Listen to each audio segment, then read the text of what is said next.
الذین آمنوا اذکروا اللہ ذکرا کثیرا، اے صاحبان ایمان اللہ کا ذکر کرو کثرت کے ساتھ، وسبحوہ بکرۃ واصیلا، صبح و شام اسی کی تسبیح کرو۔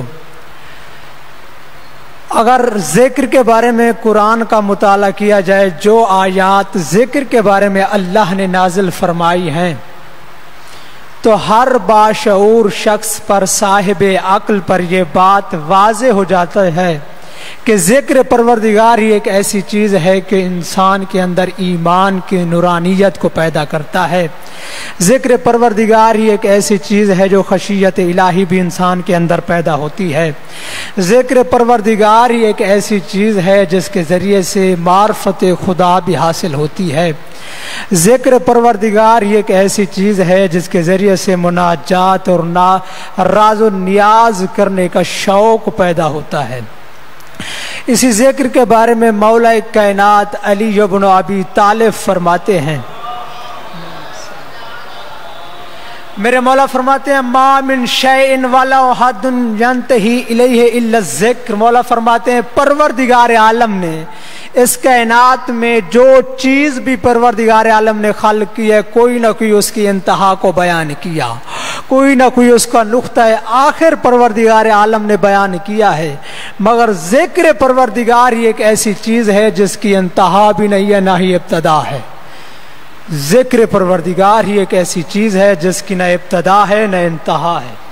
پیغمبر رحمت رسول اکرم مسجد نبوی کے ممبر پر تشریف فرما تھے، صحابہ میں سے ایک صحابی نے سوال کیا، کہا یا رسول اللہ، اللہ کے اذکار میں سے، اللہ کی تسبیح میں سے، اللہ کی حمد میں سے، اللہ کے ذکروں میں سے سب سے افضل ترین ذکر کون سا ہے، سب سے عرفہ ترین ذکر کون سا ہے؟ تو پیغمبر رحمت نے اپنے صحابہ کو متوجہ کیا، کہا میرے صحابہ یاد رکھنا، اللہ کے اذکار میں سے افضل ترین ذکر یہ ہے کہ افضل الذکر لا الہ الا اللہ۔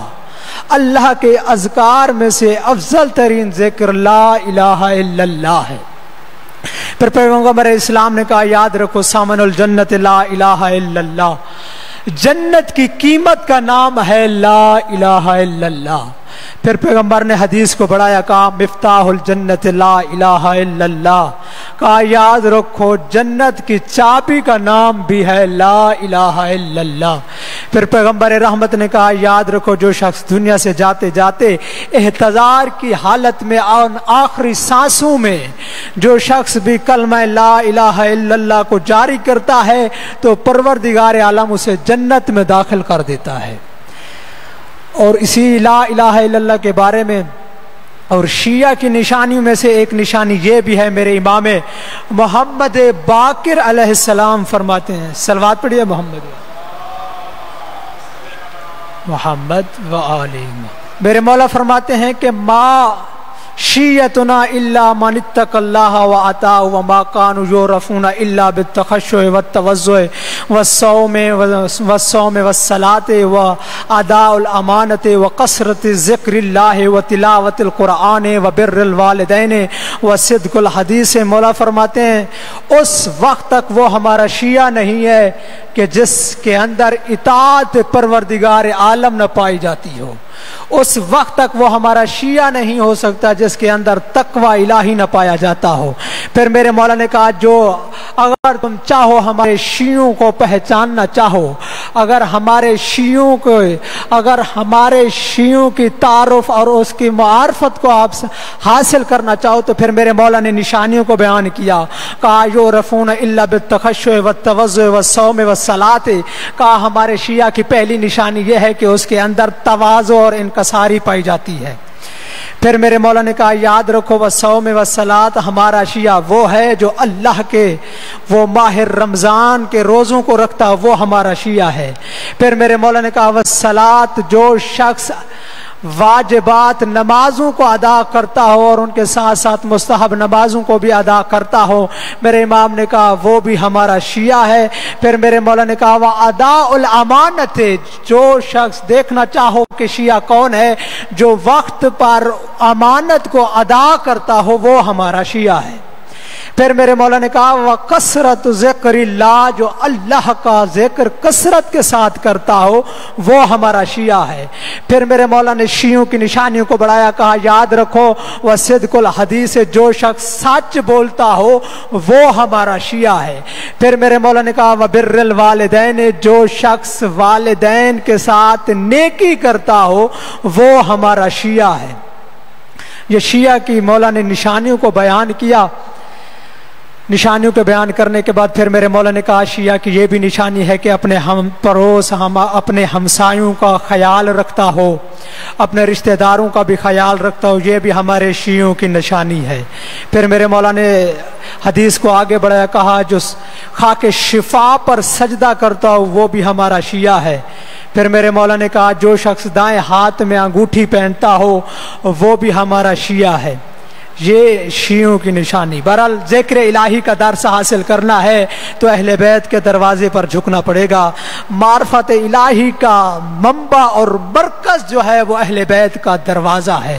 توحید کا درس اگر حاصل کرنا ہے تو وہ اہل بیت کے دروازے سے ہی حاصل کیا جا سکتا ہے۔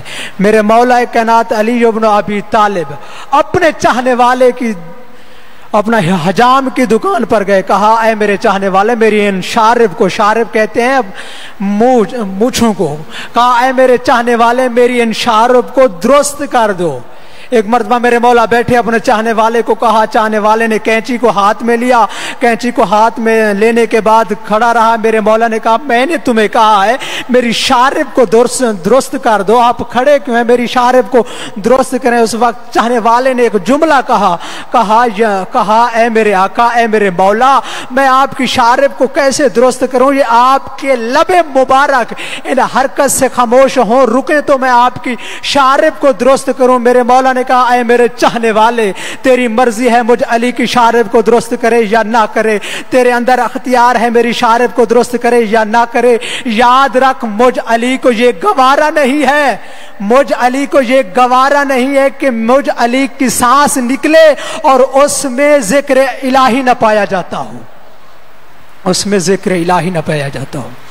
یہی گھر ہے جو ذکر الہی کا درس دیتے دیتے آج 12 محرم کی رات ہے۔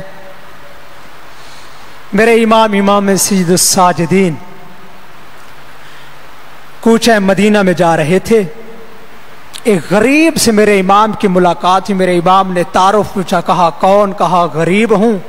میرے مولا نے ایک سوال کیا، کہا یہ بتا اگر تو اس مدینہ میں تیرا انتقال ہو جائے تو ان مدینہ والوں سے تیری کیا توقع ہے؟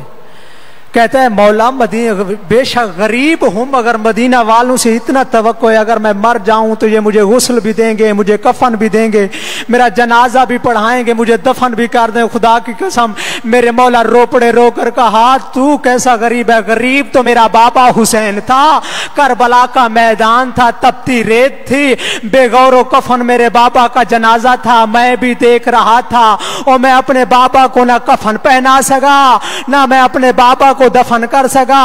بس آزاد رو 35 سال تک میرے امام روتے رہے، اگر جوان پر میرے امام کی نظر پڑتی میرے امام رو پڑتے، آزادہ رو پانی پر میرے امام کی نظر پڑتی میرے امام رت رو پڑتے، آزادہ رو ایک معصوم بچی پر میرے امام کی نظر پڑتی، آزادہ رو میرے امام رو پڑتے۔ اللہ اللہ اللہ